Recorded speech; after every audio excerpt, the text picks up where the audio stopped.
तर पहिल्यांदा आपण भूगोलाचा म्हणजेच खगोलशास्त्र या भूगोलाच्या एका शाखेचा एक घटक शिकणार आहोत. फार छोटा घटक आहे, म्हणजे तुम्ही वाचायला गेला तर 5 ते 10 मिनिटांमध्ये हा घटक आपला वाचून संपतो. पृथ्वीवरील वातावरण. पृथ्वीवरील वातावरण नावाचा घटक आपल्याला शिकायचा आहे. फार छोटा घटक आणि पृथ्वीच्या अंतरंगासारखाच. पृथ्वीवरील वातावरण हा टॉपिक असा आहे की याच्या प्रत्येक शब्दावर प्रत्येक भागावरती आत्तापर्यंत सेंट्रल गव्हर्नमेंट, स्टेट गव्हर्नमेंट सगळ्या प्रकारच्या राज्यसेवेपासून तर क्लास 4 पर्यंत सगळीकडे प्रश्न येतात. मग हिंदी मीडियमच्या घ्या, इंग्लिश मीडियमच्या घ्या, मराठी मीडियमच्या घ्या, कुठल्याही मीडियमच्या हा भूगोल सगळीकडे. फक्त भारतच नाही तर जगात जिथं जिथं अशा प्रकारच्या स्पर्धा परीक्षा होतात तिथं तिथं हा घटक कॉमन आहे. पृथ्वीवरचं वातावरण भारतात काय, अमेरिकेत काय, पाकिस्तानमध्ये काय, कुठं काय, सगळीकडे आहेच. आणि म्हणून हा घटक आपल्याला शिकावाचा लागतो. पृथ्वीवरील वातावरण. आता आपल्याकडं वातावरण हा शब्द अजून थोड्याशा वेगळ्या पद्धतीनं वापरला जातो. सहज मुलं गप्पा मारता मारता, हे आज वातावरण जरा कडक आहे, शांत बस. आज वातावरण घरातलं बिघडल्या, पप्पानी मागाशीच लहान याला चोपलाय. म्हणजे वातावरण हा अर्थ आपण, हा शब्द आपण थोड्या वेगळ्या अर्थाने पण वापरतो. पण या वातावरणाचा आपल्याला शिकायचं त्या वातावरण शब्दाचा अर्थ काय, तर आपल्या पृथ्वीच्या सभोवती वायू, बाष्प आणि धूलिकण यांचं जे आवरण आहे त्या आवरणाला आपण वातावरण असे म्हणतो. असा साधा सोपा अर्थ आहे. काय, पृथ्वी सभोवती असणाऱ्या वायू, बाष्प आणि धूलिकणाच्या आवरणाला वातावरण असे म्हणतात. झालं, वातावरण या शब्दाचा आपण अर्थ पाहिला. आता या वातावरणा संदर्भात काही वेगळे वेगळे वैशिष्ट्य आहेत, नियम आहेत, तेही आपल्याला माहिती असायला पाहिजे. ही आहे आपली पृथ्वी. ओके. आणि या पृथ्वीवर आपण इथं बसलेलो आहोत. आणि या पृथ्वीच्या भोवती हे जे वातावरण, वायू, बाष्प आणि धूलिकण यांचं आवरण पृथ्वीच्या भोवती आहे त्याला आपण वातावरण म्हणतो. त्याला आपण वातावरण म्हणतो. मग हे जे वातावरण आहे हे वातावरण पृथ्वीपासून सुमारे 16,000 किलोमीटर ते 29,000 किलोमीटर पर्यंत आहे. पृथ्वी सभोवतालचं किंवा पृथ्वीवरचं वातावरण सुमारे 16,000 ते 29,000 किलोमीटर पर्यंत आहे. काल आपलं लेक्चर सुटलं, मोजून आलो. झालं एवढे म्हणजे. पण या वातावरणात हवेचं आवरण जर पाहायचं म्हटलं तर हे हवेचे आवरण मात्र या हवेच्या वातावरणाची उंची कमी आहे आणि ती सुमारे 320 किलोमीटर पर्यंत आहे. 320 किलोमीटर पर्यंत. बरं, या वातावरणामध्ये प्रामुख्याने कुठले कुठले घटक सांगितलेत? या वातावरणामध्ये प्रामुख्याने सांगितलेल्या घटकापैकी एक आहे वायू. वायू म्हणजे काय? वायू म्हणजे हवा. बरं, ओके, साधा शब्द आहे आपला हवा. वायू म्हणजे हवा. आपल्या पृथ्वी सभोवतालचं वातावरण प्रामुख्याने टिंब पासून बनले आहे असा प्रश्न येतो. पृथ्वी सभोवतालचं वातावरण प्रामुख्याने कशापासून बनलंय? नायट्रोजन पासून बनलंय. नायट्रोजन पृथ्वीच्या वातावरणात किती टक्के आहे? 78%. 78% आहे. 78% म्हणजे 100 78 गेले, राहिले किती? 22. बरोबर. तर या 22 पैकी ऑक्सिजन किती आहे? ऑक्सिजन आहे 21%. 21% ऑक्सिजन आहे. 78, 21 राहिले किती शिल्लक? आता फक्त 1%. या 1% 0.03% कार्बन डायऑक्साईड आहे. आणि मग उरलेल्या भागामध्ये इतर वायू आहेत. इतर वायू अशा रीतीनं आपल्या पृथ्वीवरील वातावरणामध्ये असणाऱ्या या वायूंचं वर्गीकरण आहे. पण तुम्हाला जर असा प्रश्न आला, हे विश्व प्रामुख्याने टिंबटिंब पासून बनलेले आहे. हायड्रोजन, फरक लक्षात राहू द्या. विश्वामध्ये सर्वाधिक प्रमाणात आढळणारा घटक कोणता असा प्रश्न आला, त्याचं उत्तर हायड्रोजन. म्हणजेच हे विश्व प्रामुख्याने हायड्रोजन पासून बनले आणि पृथ्वीवरील वातावरण प्रामुख्याने नायट्रोजन पासून बनले. अशा रीतीने दोन मधला हा फरक. ओके, वायू संदर्भाची ही माहिती पाहिल्यानंतर आपल्या पृथ्वी सभोवतालच्या वातावरणामध्ये बाष्प पण आहे. मग बाष्प म्हणजे काय? पाण्याच्या वाफेला आपण बाष्प म्हणतो आणि बाष्पाबद्दल तुम्हाला काय सांगायची गरज नाही. बाष्प कसं तयार होतं हे सगळं तुम्हाला माहिती. या बाष्पाबरोबरच आपल्या वातावरणामध्ये अजून एक महत्वाचा घटक आहे धूलिकण. धूलिकण जरा शुद्ध शब्द वाटतो, जसं तुम्हाला शैवाल म्हटल्यानंतर काहीतरी वेगळा वाटतो, पण शेवाळ म्हटलं की कळत. तसं धूलिकण म्हणजे धुराळा, फुफाटा, खकाना तुम्हाला सगळ्यांना माहिती. आणि हे धूलिकण कसे निर्माण होते हे बी तुम्हाला सांगायची गरज नाही. इंधनाच्या ज्वलनामुळे असेल, वाहनांमुळे असेल, अशा अनेक कारणांमुळे धूलिकणाची निर्मिती होते. आणि हे तीन प्रमुख घटकांपासून आपल्या पृथ्वीवरचं, पृथ्वीच्या सभोवतालचं वातावरण तयार होतं. ओके, अशा या वातावरणाची काही वैशिष्ट्य आहेत पहा.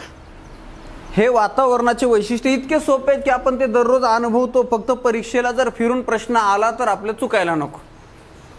पहिलं मी वाक्य सांगतो, तुम्ही बरोबर का चुकीचं सांगायचं. वातावरण हे वातावरण याला दृष्ट रूप नाही, दृश्य रूप नाही. म्हणजे वातावरण दिसत नाही. हे बरोबर आहे का? बरोबर आहे. म्हणजे वातावरण आपल्याला असं दिसत नाही. असं जर दिसलं असतं तर गंमत झाली असती. लोकांनी असं ऑक्सिजन धरला, साहेब बघ घ्या ऑक्सिजन. कोरोनाच्या काळात धुरू घरात उडून नेला असतं. बरोबर आहे. म्हणजे आपल्याला ही हवा वायू दिसत नाही. थोडक्यात वातावरणाला दृश्य रूप नाही. दुसरं त्याचं वैशिष्ट्य आहे, वातावरणाला गंध आहे. म्हणजे वातावरणाचा वास येतो. वाक्य बरोबर का चुकीचं? वातावरण काय चूक म्हणते काय बरोबर? बर, वातावरणाला गंध नाही म्हणजे वातावरणाचा वास येत नाही. आता ज्याला कोणाला वास येत असेल त्याला दुसरा कशाचा तरी येत असेल.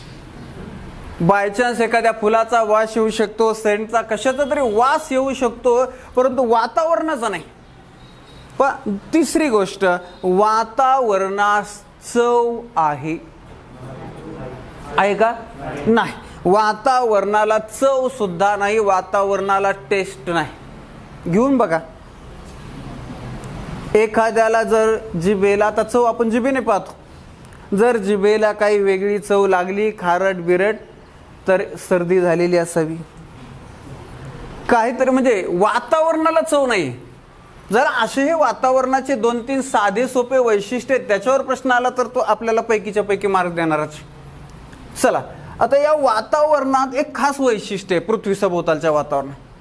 काय? जसं जसं वरती जावं तस तसं तापमानामध्ये फरक आढळतो. काल आपण पृथ्वीचे अंतरंग पाहिले, त्या अंतरंगाचे जे काही भाग पडले ते कशामुळे पडले, तर पृथ्वीच्या अंतरंग जे वेगळे वेगळे घटक सापडले त्या घटकांचे वैशिष्ट्य गुणधर्म वेगळे वेगळे होते, म्हणून त्यांचे भूकवच, प्रावरण, गाभाचे वर्गीकरण केलं. तसंच आपण या वातावरणात जसजसं वरती जावं तस तसं तापमानात फरक पडतो. आणि म्हणून संशोधकांनी अभ्यासाच्या दृष्टीनं वातावरणाचे काही थर तयार केलेले आहे आणि त्यावर आपल्याला परीक्षेला प्रश्न विचारला जातो. वातावरणाचे थर. तर शक्यतो असा प्रश्न काय येणार नाही, वातावरणाचे थर किती आहेत. वेगळ्या वेगळ्या संशोधकांनी वेगळ्या वेगळ्या पद्धतीनं मांडलेलं आहे, मात्र त्या थरांचे वैशिष्ट्य परीक्षेला येतात. त्या थरांचे पाहूया आपण, वातावरणाचे थर कसे आहेत, त्यांचं काय वैशिष्ट्य आहे. मग आपण भूपृष्ठापासून म्हणजेच आपल्या जमिनीपासून सुरुवात करू. भूपृष्ठापासून पहिल्याच क्रमांकाचा जो थर आहे त्याचं नाव आहे तपांबर. त्याचं काय नाव आहे? तपांबर. भूपृष्ठालगतचा वातावरणाचा पहिला थर कोणता, तर हा थर आहे. पहिल्या क्रमांकाचा थर आहे. याचा विस्तार सुद्धा परीक्षेला विचारला जातो. तपांबर थराचा विस्तार आहे 13 किलोमीटर. कधी कधी हा विस्तार वेगळ्या पद्धतीने येतो. मला सांगा, मी ह्या तपांबर थराचा विस्तार इथं लिहितो तो बरोबर आहे का? तपांबर या थराचा विस्तार 0 ते 13 किलोमीटर असा लिहिला. बरोबर आहे का? बरोबर आहे की नाही? व्हेरी गुड, व्हेरी गुड, बरोबर. म्हणजे असा येऊ नाहीतर असा येऊ विस्तार एकच आहे, 13 किलोमीटरचा हा विस्तार. काही पुस्तकामध्ये तुम्हाला 12 किलोमीटर दिसत. तर गंमत अशी आहे की या वातावरणाची उंची सर्वत्र 100% सारखी नाही. वातावरणाची उंची जी आहे ते विषुववृत्तावर जास्त आहे. विषुववृत्तावर वातावरणाची उंची जास्त आहे आणि दोन्ही ध्रुवावर वातावरणाची उंची कमी आहे, म्हणून थोडाफार फरक दिसेल. मात्र सर्व प्रकारच्या परीक्षांना जेव्हा तपांबराचा विस्तार विचारला गेला तेव्हा त्याच्यामध्ये हाच पर्याय होता, 13 किलोमीटर. विस्तार झाला, पहिल्या क्रमांकाचं नाव झालं. पुढे जाऊया आता. तपांबर थराचं सर्वात महत्वाचं वैशिष्ट्य आहे, जसजसे वरती जावे या थरामध्ये तसतसे तापमान कमी होते. तपांबर थराचं सर्वात महत्वाचं वैशिष्ट्य, ज्याच्यावर नेहमी तुम्हाला जगाचा भूगोल, भारताचा भूगोल, महाराष्ट्राचा भूगोल, जिल्ह्याचा भूगोल, कुठल्याही प्रकारचा भूगोल शिकत असताना, कुठल्याही प्रकारचा हवामान समजून घेत असताना हे वैशिष्ट्य तुम्हाला माहितीच असायला पाहिजे. काय? वातावरणातल्या तपांबर थराचं असं वैशिष्ट्य आहे की जसजसं वरती जावं तसतसं तापमान कमी होतं. म्हणजेच तपांबर थरामध्ये जसजसं जमिनीकडे यावं म्हणजे पृथ्वीकडे यावं म्हणजे खाली यावं तसतसं तापमान खाली यावं तसं वाढणार आणि वर जावं कमी होणार. दोन्हीतला फरक. आता प्रश्न असा आहे, सूर्य इकडे असणार आहे का नाही वरती? सूर्यापासूनच आपल्याला प्रकाश ऊर्जा मिळतो का नाही? मग उलट सूर्याकडे जाताना म्हणजे वरती जाताना तापमान वाढायला पाहिजे, मात्र तसं होत नाही, उलट होत आहे. त्याचं कारण असं आहे की सूर्याचे किरण डायरेक्ट अगोदर भूपृष्ठावर पडतात. सूर्यप्रकाश अगोदर भूपृष्ठावर पडतो, भूपृष्ठ तापतं आणि मग हळूहळू हळूहळू हळूहळू तापमान ही वर वर वर वर वर वर जात आहे. म्हणजे पहा ना, आज शुक्रवारी आणि शुक्रवारी संतोषी माताचा वार. मी ठरवलं पोरांना आपल्या सगळ्या संतुष्ट करून टाकायचा, आनंदी करून टाकायचा आजच्या दिवशी, आणि 1-1 लाख रुपये वाटायच ठरवले. आपला काय भरोसा नाही, वाटू शकतो. आणि मग मी वाटायला काय केलं, बाबा शेवटपर्यंत इथपर्यंत जाण्यापेक्षा याच्याकडेच द्यायची, तू मागे सप्लाय कर. याच्याकडे 1 लाखाचा बंडल दिला,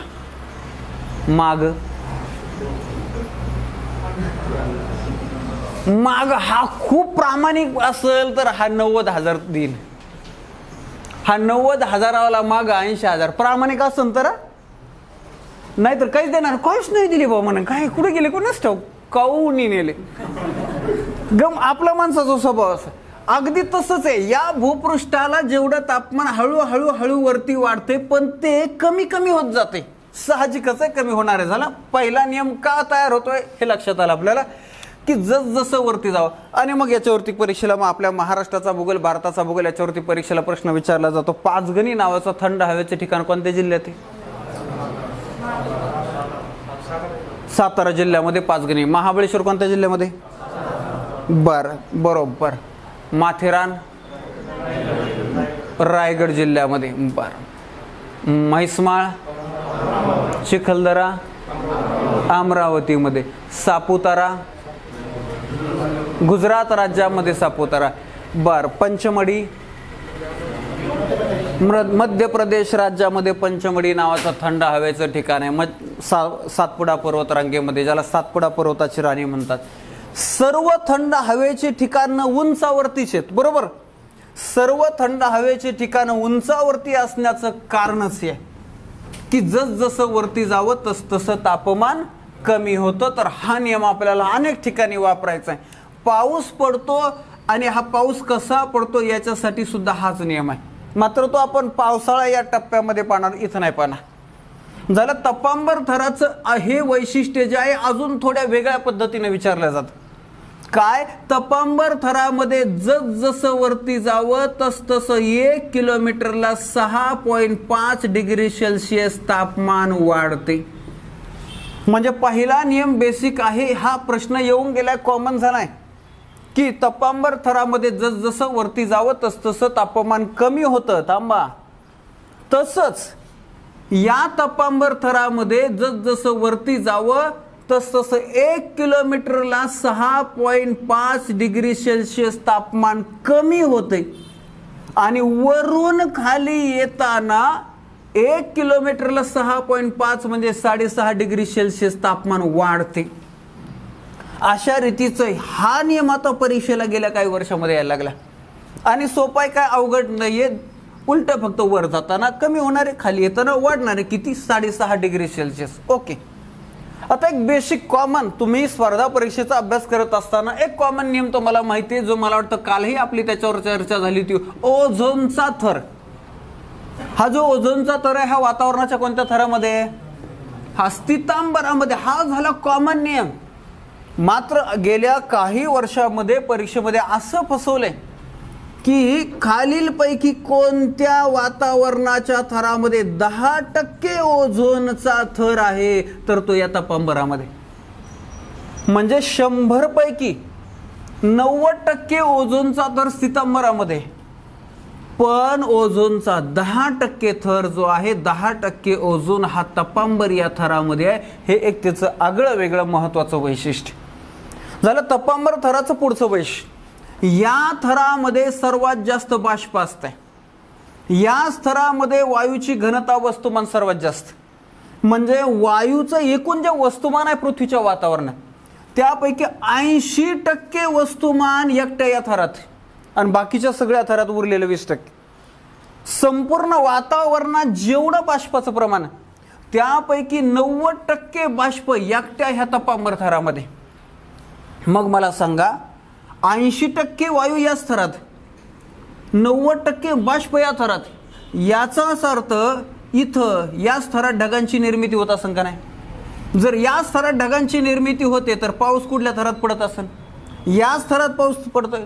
ढग इथं, पाऊस इथं, आणि मग वादळ कुठं? याच थरामध्ये वादळाची सुद्धा निर्मिती होती. अशा रीतीनं या थरामध्येच सजीव सृष्टी संदर्भात निसर्गाच्या ज्या क्रिया प्रक्रिया असतात त्या सर्व याच थरामध्ये होतात, याच थरामध्ये. पण या पृथ्वी तलावर याच्यापेक्षा उंच एखादं झाड, एखादा पर्वत काय आहे का? 13 किलोमीटर उंचीच आहे का काही?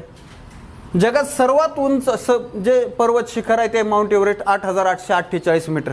मग 8,848 म्हणजे 9 किलोमीटर धरू. 9 किलोमीटर, त्याच्यावर 4 किलोमीटर आहे. म्हणजे याच्यावर काहीच नाही. सगळे मॅटर, सगळ्या भानगडी याच पहिल्या थरामध्ये. आणि म्हणून पहिला थर हा सजीव सृष्टीसाठी महत्वाचा पहिला थर संपला. आता हा पहिला थर संपल्यानंतर आपल्याला जायचं दुसऱ्या थराकडे. मात्र हा दुसरा थर पाहायला जायच्या अगोदर, दुसरा थर पाहायला जायच्या अगोदर इथं मध्येच एक 3 किलोमीटर विस्तार असणार. आता हा फार छोटा आहे त्याच्यामुळं हे कच्चं लिंबू आहे वातावरण स्तरातलं. याला मुख्य थरात क्रमांक देत नाही, परंतु परीक्षेला याच्यावर प्रश्न येतात म्हणून हा छोटासा थर बी माहिती पाहिजे. 3 किलोमीटरचा जो थर आहे त्याला म्हणतात तापस्तब्धी. तापस्तब्धी. आणि तुम्हाला माहिती आहे की जी परीक्षा होईल त्या परीक्षेचे मी प्रश्न लगेच पाहत असतो. कुठल्या घटकावर काय प्रश्न आला त्याचं लगेच नोट्समध्ये आपल्या डोक्यामध्ये त्याचा संच असतो. आत्ता कोरोनाच्या काळात पोस्टाचे पेपर झाले पहा. पोस्टाच्या पेपरला स्थितांबर थरावर प्रश्न होता. ओझोनचा थर कोणत्या थरात, असा साधा सोपा प्रश्न. तुम्हाला सगळ्यांना स्थितांबर माहिती. पण गंमत अशी की त्या पर्यायामध्ये मराठी ऑप्शनच नव्हता. म्हणजे या थरांची इंग्रजी नाव परीक्षेला आली होती. अवघड नाही काही, पण इंग्रजी नाव बघा ना. तुम्हाला स्थितांबर माहिती होती, स्थितांबराला इंग्रजीतून काय म्हणायचं? हा, आता एखाद्या अर्ध्याचं इंग्रजीतून शिक्षण झालं असेल किंवा विशेष त्यानं हा प्रश्न वाचल्यानंतर वाचला असेल तर एखाद्याला येऊ शकतं. पण आता इथून पुढे तुम्हाला सगळ्यांना यायला पाहिजे. कारण परीक्षेला, मराठी माध्यमाच्या परीक्षेला आले म्हणजे तुम्ही कुठं बी येऊ शकतं. मग आपण सगळ्या स्तरांची इंग्रजी नवी नाव पाहू. हा जो तपांबर आहे त्याला म्हणतात ट्रोपोस्फिअर. स्पियर हा जो भाग आहे हा सगळीकडे सेमच असणार आहे, फक्त पुढे अगोदर ट्रोपोस्फियर तपंबर. आता इथं याचं नाव आहे ट्रोपोपॉज.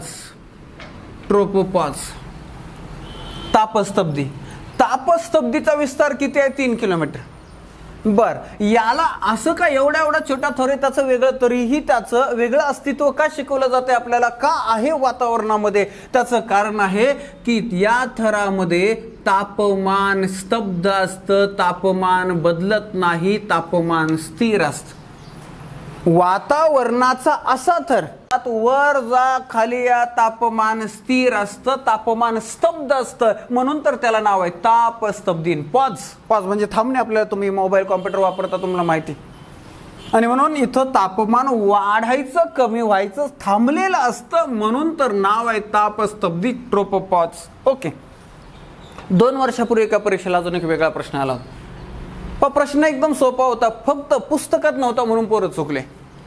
प्रश्न होता स्थितांबर आणि तपंबर यांच्या दरम्यानचा यांना वेगळा करणारा वातावरणाचा थर कोणता? किती सोपं आहे बघा, है की नाही? सेम असाच प्रश्न आला होता. ब्राह्मण्य ग्रंथ आणि उपनिषदे यांना जोडणारं यांच्या दरम्यानचं साहित्य कोणतं? आरण्यके. पण अगदी साधं सोप.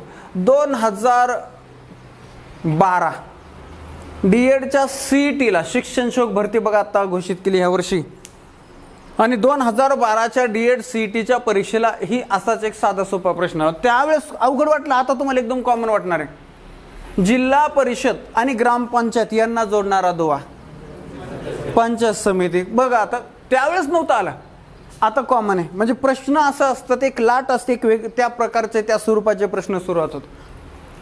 त्याच वर्षी अजून एक प्रश्न आला होता पहा, जहाल आणि मवाळ यांच्यातील दुवा कोणता? जहाल आणि मवाळ ही गट माहिती आहे तुम्हाला राष्ट्रीय सभेमध्ये, त्यांच्यातला दुवा दादाभाई नौरोजी. Very good. तर अशा रीतीने अनेक मुद्दे आहेत. तसाच हा मुद्दा आहे, स्थितांबर आणि तपंबर यांना विलग करणारा किंवा यांच्या दरम्यानच्या वातावरणाचा हा थर आहे तापस्तब्दी. संपला.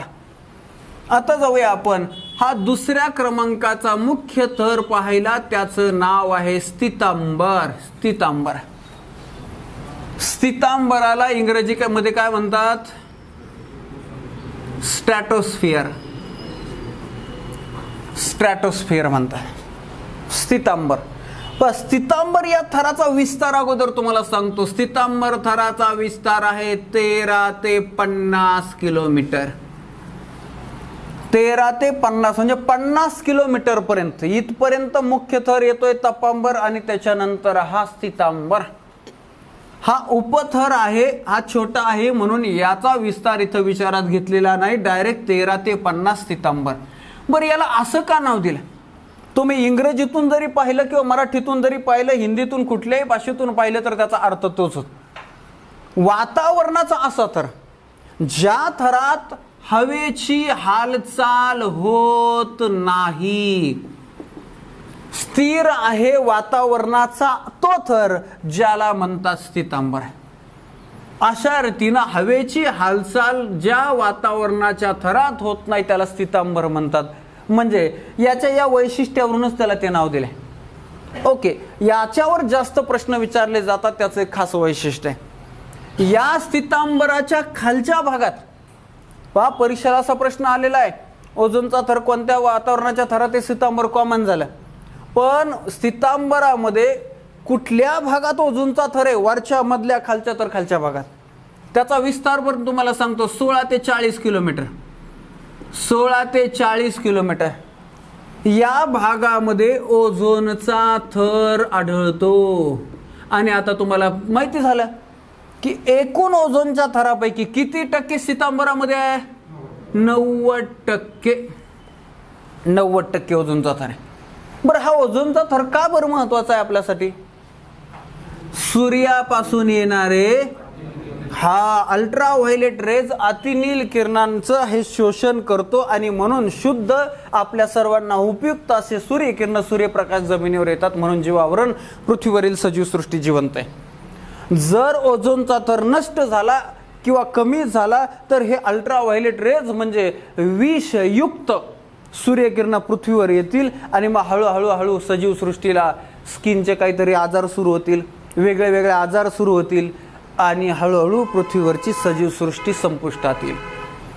आणि गेल्या काही वर्षामध्ये प्रचंड प्रदूषण इतकं वाढत चाललंय, त्या प्रदूषणामुळं ओझोनच्या थराला नुकसान होण्याची भीती निर्माण झाली. म्हणून जागतिक पातळीवरती अनेक कामं चालू आहेत, जागतिक पातळीवरती अनेक करार मदार ठरवले जात आहेत, तरीही स्वार्थासाठी माणसानं प्रचंड प्रदूषण हे अखंड चालूच ठेवलंय. आणि त्याच्यामुळं ओझोनचा थर काही काळानंतर जर संपला तर आपणही संपणार इतकं महत्त्व या ओझोनच्या थराला आहे. पृथ्वीचं संरक्षण कवच म्हणून या थराकडे पाहिलं जातं, म्हणून त्याच्यावर नेहमी प्रश्न येतातच. ओके, स्थितांबर नावाचा हा दुसऱ्या क्रमांकाचा थर झाला. यानंतर स्थितांबराच्या वरचा तिसऱ्या क्रमांकाचा थर जो आहे तो मध्यंबर.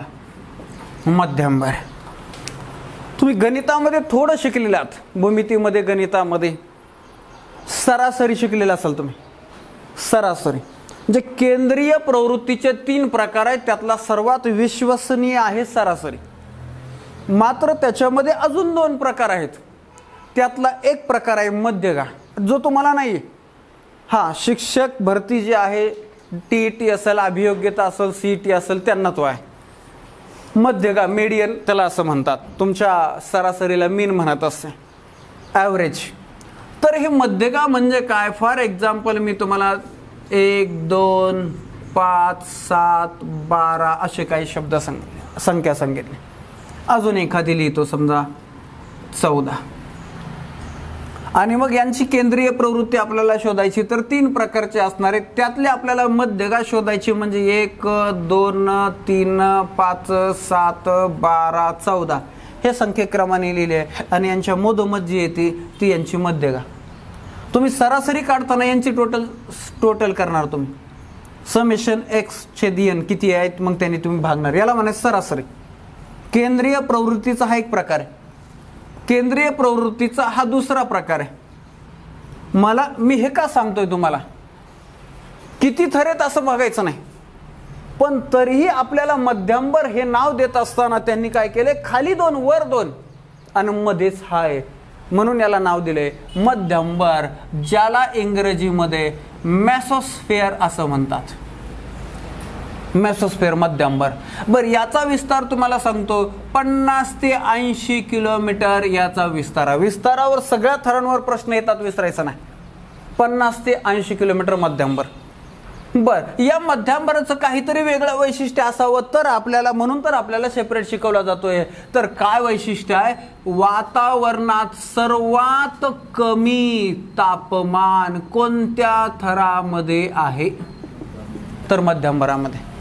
वातावरणात सर्वात कमी तापमान मध्यंबरामध्ये आहे, म्हणून हा एक त्याचं ते खास वैशिष्ट्य आहे, मेसोस्फिअर. 50 ते 80 किलोमीटर त्याचा विस्तार. ओके, याच्यानंतर आपण पुढे गेलो, 4थ्या क्रमांकाचा थर पाहिला. 4थ्या क्रमांकाच्या थराचं नाव आहे आयनांबर. आयनांबर. तर आयनांबर याचा विस्तार तुम्हाला सांगतो, 80 ते 500 किलोमीटर पर्यंत याचा विस्तार आहे. 80 ते 500 किलोमीटर पर्यंत याचा विस्तार आहे. बर, याचं काय वैशिष्ट्य? आयना म्हणजे काय रे? आयना आरसा. आरशाचं वैशिष्ट्य आहे, आरशासमोर माणूस उभा राहिला की आरसा त्याची प्रतिकृती दाखवतो, म्हणजे जसा आहे तसा तो रिफ्लेक्ट करतो, दाखवतोय. सेम तसंच हा जो आरशासारखं काम करतो म्हणजे काय, तर या थरातून रेडिओ लहरी परावर्तित होतात. वातावरणाच्या कोणत्या थरातून रेडिओ लहरी परावर्तित होतात? तर आयनांबरामधून. आणि म्हणून हा थर संदेश वहनासाठी अत्यंत उपयुक्त आहे. संदेश वहनासाठी आयनांबर. चला, आयनांबरानंतर 5व्या क्रमांकाचा जो थर आहे तो 5व्या क्रमांकाचा, ज्याला दलांबर असं म्हणतात किंवा त्यालाच बाह्यांबर असेही म्हणतात. दलांबर किंवा बाह्यांबर. मग याचा विस्तार किती आहे? 500 किलोमीटरच्या वर. 500 किलोमीटरच्या वर हा थर आहे. बाह्यांबर, दलांबर एकच ना. पृथ्वीच्या वातावरणाचा सर्वसाधारणपणे हा शेवटचा प्रमुख थर मानला जातो आणि या शेवटच्या प्रमुख थराचं एक खास वैशिष्ट्य आहे, या थरात जसजसे वर वर जावे तसतसे तापमान वाढते, म्हणजे तापांबराच्या उलटा नियमित आहे. बाह्यांबर किंवा दलांबर नावाच्या थरामध्ये जसजसे खाली यावे तसतसं तापमान कमी होतंय, म्हणजे जसजसं वरती जावं तसतसं तापमान वाढते. कसा बी प्रश्न येऊ द्यावा. ओके, याचंच अजून एक महत्वाचं वैशिष्ट्य आहे की याच थरामध्ये हायड्रोजन सारखे हलके वायू आढळतात. अशा रीतीनं पृथ्वीच्या वातावरणाचे हे प्रमुख आणि उपसर्व थर पाहिले 99.99% कुठली बी परीक्षा पहा, तुम्हाला या वातावरण टॉपिकवर याच्या पलीकडे प्रश्न सापडायचा नाही. म्हणून एवढी माहिती तरी तुमच्या डोक्यामध्ये फिट असायला पाहिजे, परफेक्ट असायला पाहिजे, त्याच्यात फार काय अवघड नाही. समजलं काय अडचण याच्यामध्ये? ओके.